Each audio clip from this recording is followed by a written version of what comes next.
Welcome, dear friends, to a tale of love, resilience, and the unexpected twists of fate that can lead us to our true happiness.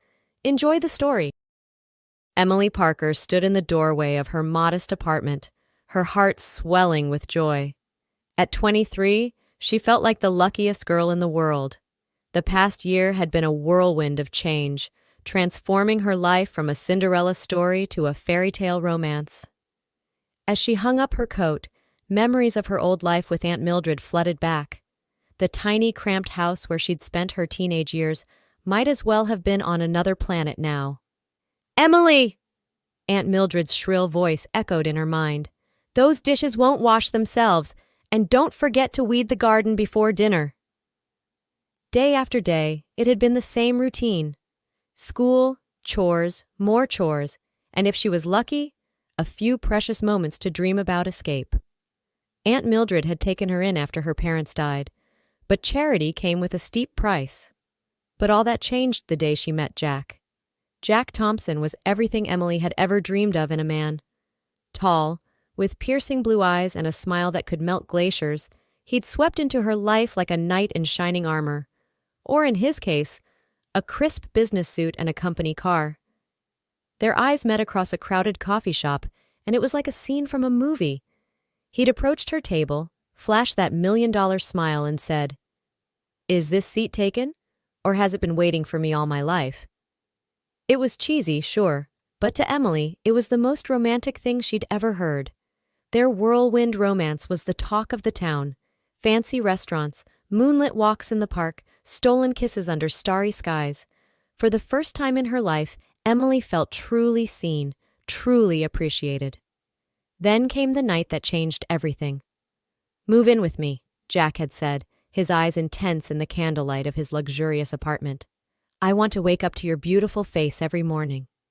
Emily's heart had soared, even as a tiny voice in the back of her mind whispered, "But why not ask you to marry him?"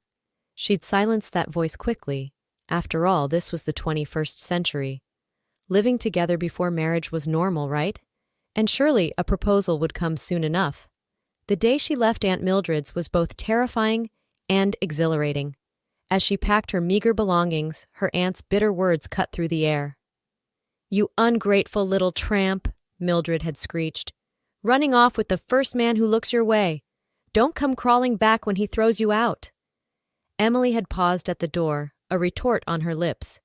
But in the end, she'd simply walked out, Jack's hand warm and reassuring in hers.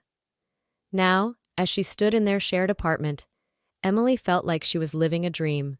No more endless chores, no more criticism, no more feeling like a burden.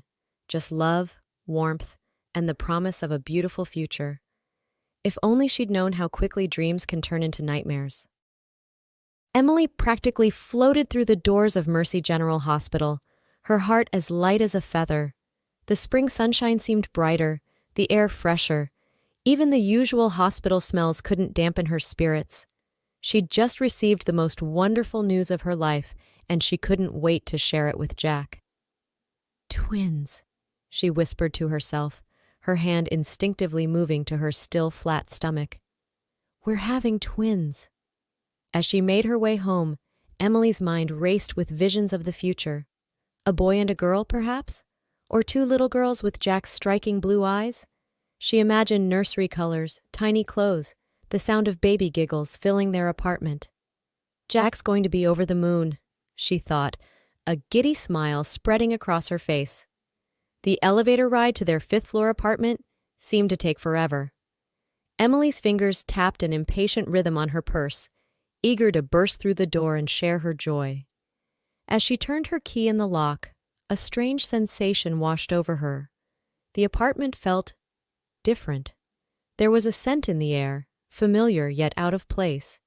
It took her a moment to place it, the perfume Jack had given her for Christmas, the one she rarely wore because it gave her a headache. "That's odd," Emily murmured, setting down her purse. "I don't remember putting that on today." Then she heard it, a muffled sound coming from the bedroom. Her first thought was burglars, and fear gripped her heart. But burglars wouldn't be in the bedroom in the middle of the day, would they? With trembling hands, Emily picked up an umbrella from the stand by the door. She crept towards the bedroom, her heart pounding so loudly she was sure it would give her away. The sounds grew clearer as she approached, rhythmic creaking, breathless gasps. A cold dread settled in the pit of her stomach, but she couldn't stop herself. She had to know. Emily threw open the bedroom door, and her world shattered. There, tangled in the sheets of their bed, the bed they shared, the bed where she'd hoped to tell him about their babies, was Jack. And he wasn't alone. The woman with him was everything Emily wasn't. Tall, model-esque, with long blonde hair splayed across the pillows. They broke apart at Emily's entrance, the woman letting out a startled shriek and pulling the sheets up to cover herself. But it was Jack's reaction that truly broke Emily's heart. There was no shock in his eyes, no guilt, not even a hint of embarrassment. He simply sat up, ran a hand through his tousled hair, and fixed Emily with a cool stare. "Well," he said, his voice maddeningly calm, "I guess the cat's out of the bag." Emily stood frozen, the umbrella slipping from her numb fingers. "Jack," she whispered. "How could you?" He shrugged, reaching for his discarded shirt. "It is what it is, Emily. We had fun, but let's be real, this was never going to last forever." But I'm... Emily's voice caught in her throat. How could she tell him about the babies now? Jack misinterpreted her stammering. "Look, you're a sweet girl, Emily, but did you really think a guy like me was going to settle down with someone like you? This thing with Veronica?" He gestured to the blonde, who was now hastily pulling on her clothes. "It's been going on for months. I just didn't know how to break it to you." Each word was a dagger in Emily's heart. Months? While she'd been planning their future, dreaming of their life together, he'd been... She couldn't even finish the thought. "I think it's best if you leave," Jack continued, his tone businesslike. "I'll have your things sent to wherever it is you're going." Emily wanted to scream, to rage, to tell him about the twins growing inside her. But in that moment, looking at Jack's cold, unfeeling eyes, she knew it wouldn't make a difference. This man, whom she'd thought was her soulmate, her future, was a stranger. Without a word, she turned and fled the apartment, leaving behind the shattered remains of her dreams. The city streets blurred around Emily as she wandered aimlessly, her mind struggling to process the catastrophic turn her life had taken. The sun set and rose again, but she barely noticed, lost in a fog of despair. As dawn broke, Emily found herself in an unfamiliar part of town. Dilapidated buildings loomed around her, their windows dark and empty like the void in her heart. She sank onto a crumbling stoop, her body finally giving into exhaustion. "What am I going to do?" she whispered, her hand resting protectively on her stomach. The excitement of yesterday's discovery now felt like a cruel joke. How could she, homeless and heartbroken, possibly care for one baby, let alone two? For a brief, desperate moment, Emily considered returning to Aunt Mildred. But her aunt's harsh words echoed in her memory. "Don't come crawling back when he throws you out." "She'd just say, 'I told you so,'" Emily muttered bitterly. "And then she'd probably throw me out again." As the city began to stir around her, Emily forced herself to her feet. She couldn't stay here, wallowing in self-pity. She needed a plan. Her feet carried her to the nearby river, its waters glittering in the early morning light. Emily stood at the railing, gazing down at the swirling currents below. For one dark, terrible moment she considered, "No," she said firmly, taking a step back. "That's not an option." But what options did she have? No home, no job, no family to turn to. And now, 2 tiny lives depending on her. Tears streamed down Emily's face as she addressed her unborn children. "I'm so sorry, little ones," she whispered. "I wanted so much for you. A home, a family, parents who loved you, but I don't know if I can give you any of that now." A plan began to form in Emily's mind. It wasn't a good plan, but it felt like the only choice she had left. She checked her watch. 6:30 a.m. If she hurried, she could make it to the women's clinic across town when it opened. They could help her end this before it got any harder. The thought made her feel sick, but what else could she do? With a heavy heart, Emily made her way to the nearest bus stop. As she waited, She tried to convince herself that this was the right decision, that she was doing what was best for these babies, sparing them a life of poverty and struggle. But deep down, she knew she'd never forgive herself. The train car swayed gently as it clattered along the tracks, carrying Emily towards a decision she wasn't sure she could live with. The early morning rush had passed, leaving the car nearly empty save for a handful of passengers. Emily stared out the window, unseeing, her mind a tumult of conflicting emotions. Every fiber of her being rebelled against what she was about to do, but what choice did she have? "Tickets, please!" The conductor's voice startled Emily from her reverie. She fumbled in her purse for her ticket, grateful for the distraction. As the conductor made his way down the aisle, Emily noticed an elderly woman a few seats ahead, searching frantically through her handbag.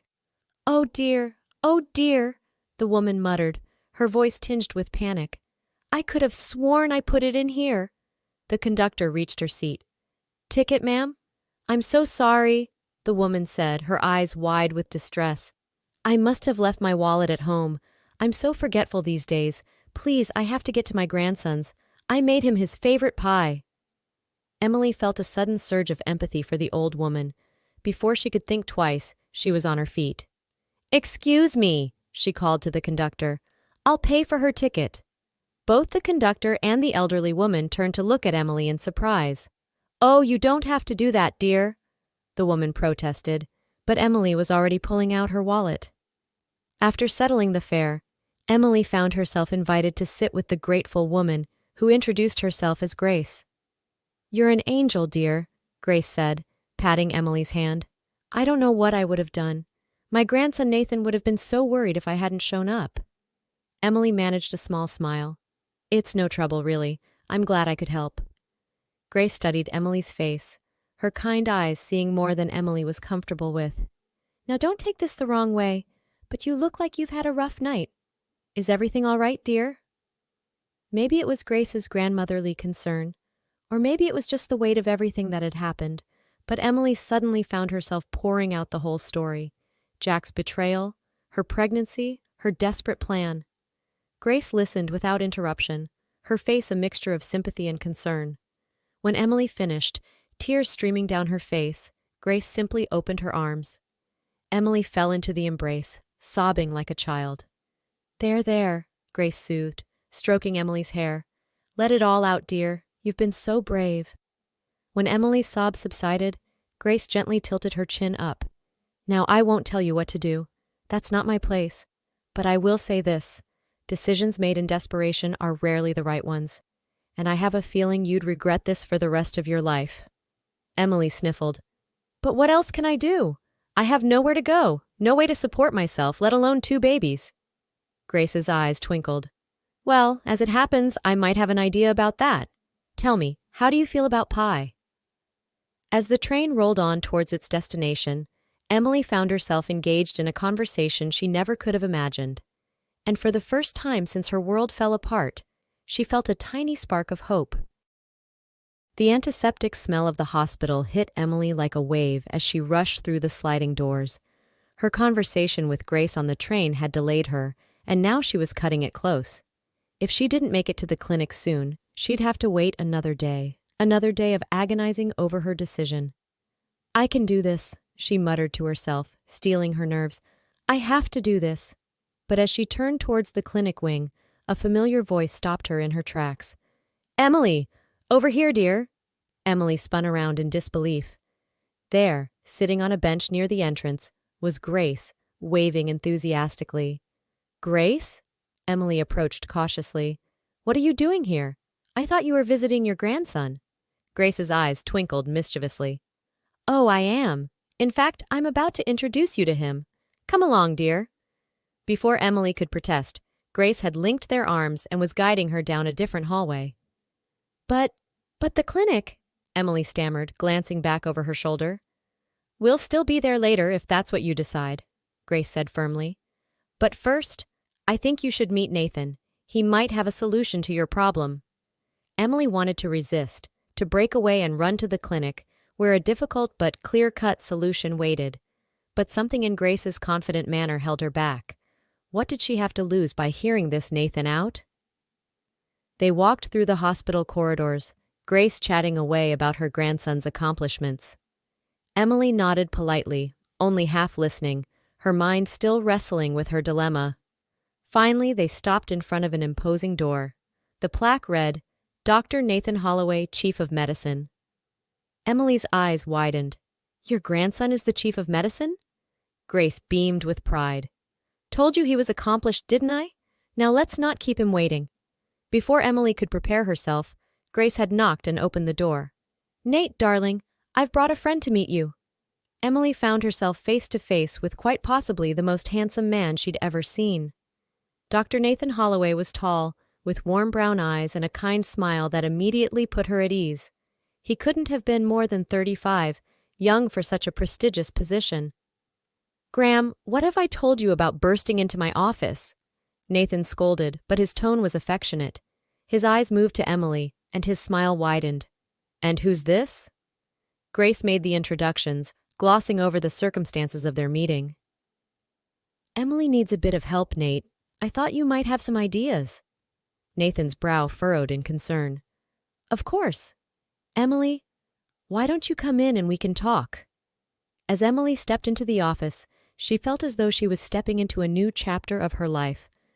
Little did she know just how true that feeling would prove to be. Dr. Nathan Holloway's office was warm and inviting, with large windows overlooking the hospital gardens. Emily perched nervously on the edge of a comfortable leather chair, acutely aware of Nathan's kind but assessing gaze. So, Emily, Nathan began, his voice gentle. My grandmother tells me you're in a bit of a tough situation. Want to talk about it? Emily hesitated, glancing at Grace, who gave her an encouraging nod. Taking a deep breath, she began to explain her situation, the betrayal, the pregnancy, her homelessness, and the desperate decision that had brought her to the hospital that day. As she spoke, Nathan's expression shifted from concern to empathy. When she finished, he leaned forward, his hands clasped on the desk. Emily, I can't imagine how difficult this must be for you, he said softly, but I think I might have a proposition that could help. Emily's heart skipped a beat. A proposition? Nathan nodded, a small smile playing on his lips. You see, my grandmother here is quite the handful. He shot an affectionate glance at Grace, who huffed in mock indignation. She lives alone in a big house, and I worry about her constantly. She's always zipping across town to bring me pies or check on me at work. Nathan Holloway, I am perfectly capable of taking care of myself, Grace interjected. Of course you are, Graham, Nathan placated before turning back to Emily. The thing is, I've been trying to convince her to get a live-in companion for years, but she's stubborn as a mule. I prefer strong-willed, Grace muttered. Nathan chuckled. The point is, Emily, I think this could be a solution for both of you. You need a place to stay and support during your pregnancy. My grandmother needs company and someone to keep an eye on her. What do you say to becoming her live-in companion? Emily's mouth fell open in shock. Me? But you don't even know me. I could be anyone. Nonsense, Grace chimed in. I'm an excellent judge of character, and you, my dear, have a good heart. I knew it the moment you offered to pay for my ticket. But I don't have any experience as a caregiver, Emily protested weakly. Nathan waved his hand dismissively. Graham doesn't need a nurse, just a friend, someone to share meals with, to make sure she doesn't overexert herself. In return, you'd have a roof over your head, meals, and a support system for you and your babies. Emily's head was spinning. It seemed too good to be true. I don't know what to say. Say yes, Grace exclaimed, reaching over to squeeze Emily's hand. Oh, please say yes. We'll have such fun together. Emily looked from Grace's eager face to Nathan's kind, encouraging smile. For the first time in days, she felt a glimmer of hope. Okay, she said, her voice barely above a whisper. Then stronger. Yes, I'd like that very much. Grace clapped her hands in delight while Nathan's smile widened. Excellent, he said, standing up. Why don't we head over to Graham's house now? You can see the place and we can get you settled in. As they left the office, Emily caught a glimpse of the women's clinic down the hall. The sight that had filled her with dread just an hour ago now seemed like a distant memory. She sent up a silent prayer of thanks for the twist of fate that had brought Grace into her life. Little did she know, this was just the beginning of the changes coming her way. The weeks that followed were a whirlwind of activity and adjustment for Emily. Grace's home, a charming Victorian in a quiet neighborhood, was worlds away from the cramped apartment she'd shared with Jack or the oppressive atmosphere of her aunt's house. At first, Emily felt like an imposter, waiting for someone to realize she didn't belong in this warm, welcoming environment. But Grace's infectious enthusiasm and genuine kindness soon put her at ease. Their days fell into a comfortable routine. Mornings were spent in the kitchen, where Grace insisted on teaching Emily all her secret recipes. "Every young woman should know how to make a proper pie crust," Grace declared one day, flour dusting her cheeks. "It's a life skill, mark my words." Emily found herself laughing more than she had in years. "I'm pretty sure modern life skills are more about coding than cooking, Grace." "Pish-posh," Grace retorted, waving a rolling pin. "You can't comfort a broken heart with a computer program, but a warm apple pie? That's medicine for the soul." Afternoons were for rest and hobbies. Grace introduced Emily to the joys of gardening, and soon the backyard was bursting with colorful flowers and a small vegetable patch. "There's something magical about nurturing life," Grace mused one day as they planted tomato seedlings. Her eyes twinkled as she glanced at Emily's growing belly. "Wouldn't you agree?" Emily's hand instinctively moved to her stomach, a soft smile playing on her lips. "I'm starting to, yes." But it wasn't all domestic bliss. There were still moments when the weight of her situation crashed down on Emily. Nights when she'd wake up in a cold sweat, panicking about the future. How would she support 2 children on her own? What if there were complications with the pregnancy? It was during one of these moments of doubt that Nathan proved his worth beyond just being Grace's grandson. Emily had been quieter than usual at dinner, pushing food around her plate. After Grace had gone to bed, Nathan found Emily sitting on the porch swing, staring into the darkness. "Penny for your thoughts?" he asked, settling beside her. Emily sighed. "I was just thinking, what happens after the babies are born? I can't impose on Grace forever. I need to find a job, a place of my own, but who's going to hire a single mother with newborn twins?" Nathan was quiet for a moment, then said, "You know, the hospital is always looking for administrative staff. It's not glamorous work, but it's stable, has good benefits, and there's an on-site daycare." Emily turned to him, hope blooming in her chest. "Really? You think they'd hire me?" Nathan's smile was warm in the dim porch light. "I think you'd be a great addition to the team. And, well, it wouldn't hurt to have a glowing recommendation from the chief of medicine." Impulsively, Emily threw her arms around Nathan in a tight hug. "Thank you," she whispered, tears pricking her eyes. "For everything." If the hug lasted a moment longer than strictly necessary, neither of them mentioned it. The next big hurdle came when Emily realized she needed to collect her things from Jack's apartment. The thought of facing him again made her stomach churn, but Nathan insisted on accompanying her. "You don't have to do this alone," he said firmly. Jack's face when he opened the door to find Emily standing there with the handsome doctor was priceless. His eyes widened as they took in Emily's obvious pregnancy. "Emily, what are you doing here?" Jack stammered. Emily squared her shoulders. "I've come for my things, Jack. This is Dr. Holloway. He's here to help me move." Jack's gaze darted between Emily and Nathan, confusion and a hint of jealousy in his eyes. "Your things. Right, of course. And you're pregnant?" "Yes," Emily said simply. She didn't owe him any further explanation. As they packed up Emily's belongings, she could feel Jack's eyes on her. Finally, as they were about to leave, he blurted out, "Is it mine?" Emily paused at the door, turning to face her ex. For a moment, she considered telling him about the twins, about the life he'd thrown away. But looking at him now, she realized something. He didn't matter anymore. "No, Jack," she said, her voice steady. "They're mine." With that, she walked out of the apartment and out of her old life, Nathan by her side, ready to face whatever came next. The delivery room was a flurry of activity. Emily's labor had started unexpectedly, 2 weeks before her due date. Grace was there, holding her hand and murmuring words of encouragement, while Nathan Nathan had surprised everyone, including himself, by insisting on being present for the birth. "I'm a doctor, for heaven's sake," he'd declared when the nurse had tried to usher him out.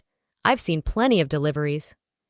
But as Emily's screams reached a crescendo and the first baby crowned, Nathan found himself feeling decidedly undoctor-like. His face had gone pale, and he gripped Emily's other hand so tightly it was hard to tell who was supporting whom. "You're doing great, Emily," he managed to croak out. "Just a little more." With a final, mighty push, Emily brought her first daughter into the world. The room filled with the sound of a newborn's cry, strong and healthy.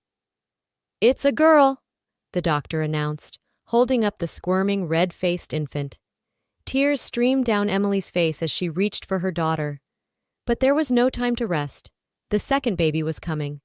Several intense minutes later, a second cry joined the first. "Another girl!" the doctor beamed. As the nurses cleaned and wrapped the babies, Emily lay back, exhausted but radiant. Grace was openly weeping with joy, while Nathan couldn't take his eyes off Emily and the two tiny bundles now nestled in her arms. "They're perfect," Emily whispered, her voice filled with awe.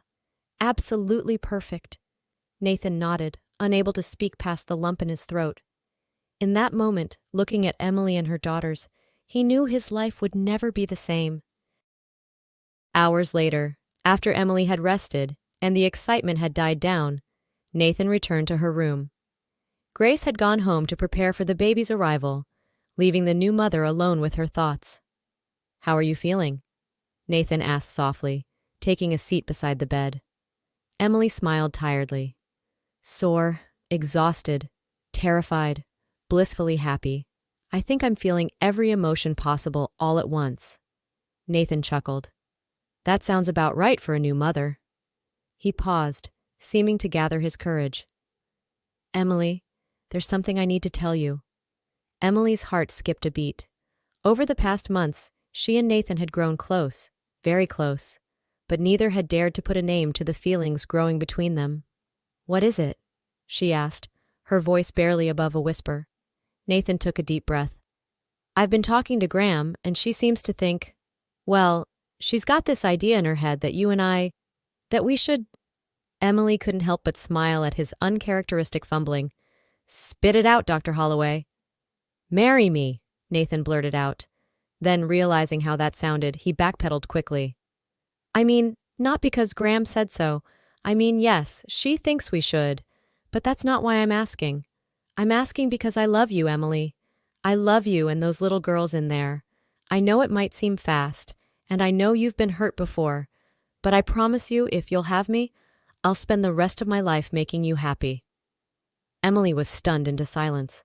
Of all the ways she'd imagined this day going, this was never a scenario she'd considered. "Nathan," she began slowly, "are you sure? I mean, I come with a lot of baggage now. 2 babies, a broken heart, not exactly a catch." Nathan's eyes were fierce as he took her hand. "You're not baggage, Emily. You're a gift, the best gift I've ever received. And those babies? They're a bonus. A beautiful, crying, diaper-filling bonus that I would be honored to help you raise." Tears welled up in Emily's eyes. "But what about your career? Surely the chief of medicine can't be saddled with an instant family." "Saddled?" Nathan scoffed. "Emily, you and the girls wouldn't be holding me back. You'd be giving me something to come home to, something to work for, a family of my own." Emily's heart felt like it might burst. She thought about the journey that had brought her here, the pain, the fear, the unexpected kindness of strangers that had become family. "Yes," she whispered, then louder, "Yes, Nathan, I'll marry you." Nathan's face split into a grin so wide it looked like it might break his face. He leaned in and kissed her, pouring all his love and promises for the future into that one gesture. As they broke apart, both laughing and crying at the same time, a nurse wheeled in the bassinet with the twins. "I think these little ladies are hungry," she announced with a smile. As Emily prepared to feed her daughters, Nathan stepped out to give them privacy. In the hallway, he found Grace waiting, a knowing smile on her face. "Well?" she demanded. "Did you ask her?" Nathan's goofy grin was all the answer she needed. Grace clapped her hands in delight. Oh, I just knew you two were perfect for each other. Didn't I tell you? From the moment I met her on that train, I had a feeling she was meant to be part of our family. Nathan hugged his grandmother tightly. You were right, Gram. As usual. Inside the room, Emily gazed down at her nursing daughters, marveling at the twists and turns her life had taken. A year ago, she'd thought she had it all figured out. Now, she was starting a new life she'd never dared to dream of. As she looked up to see Nathan and Grace peeking in, love and pride shining in their eyes, Emily knew one thing for certain. Sometimes, the best journeys are the ones you never plan to take.